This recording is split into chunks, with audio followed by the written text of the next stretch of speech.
தப்பு பண்ணிக்கிட்டே இருக்கட்டுங்க, நீங்க என்ன பண்ணுங்கன்னா மன்னிச்சுக்கிட்டே இருங்க. அப்படித்தானே பண்ணிக்கிட்டு இருக்கிறோம் நம்ம எல்லாருமே.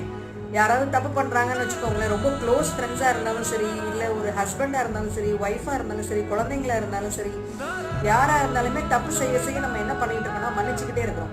உங்களுக்கு தெரியும் அது எந்த தப்பு, சின்ன தப்பு பெரிய தப்பு அப்படின்ட்டு. நான் சொல்றது பெரிய விஷயங்கள்ல திருப்பி செய்யற தப்ப சொல்றேன் நான். ஸோ ஒன்ஸ் அவங்க திருப்பி ரிப்பீட்டடா பண்றாங்க அப்படின்னு தெரிஞ்சிருச்சுன்னா நீங்க மன்னிச்சு விட என்ன ஆயிடும் அப்படின்னா, இவங்க மன்னிச்சு விட்டுருவாங்க, இவங்க ஒண்ணுமே பண்ண மாட்டாங்க அப்படின்னு சொல்லிட்டு தான் திருப்பி அதே தப்ப செய்வாங்க. நான் நல்லா சொல்றேன், ஞாபகம் வச்சுக்கோங்க. ஒன்ஸ் ஒருத்தவங்க தப்பு பண்றாங்க அப்படின்னா நீங்க மன்னிச்சுதான் ஆகணும். ஏன்னா அந்த ரிலேஷன்ஷிப் அப்படியா இருக்கும், விட்டுற முடியாத ஒரு ரிலேஷன்ஷிப்பா இருக்கும். ஸோ அவங்க தப்பு பண்ணின விஷயத்த நீங்க மன்னிச்சிருங்க. ஆனா என்ன தப்பு பண்ணாங்க, உங்களுக்கு என்ன அதனால விளைவுகள் வந்தது அப்படிங்கறத தயவு செய்து மறந்துடாதீங்க. அப்பதான் அவங்கள பத்தின இம்ப்ரெஷன் உங்களுக்கு டோட்டலா மனசுல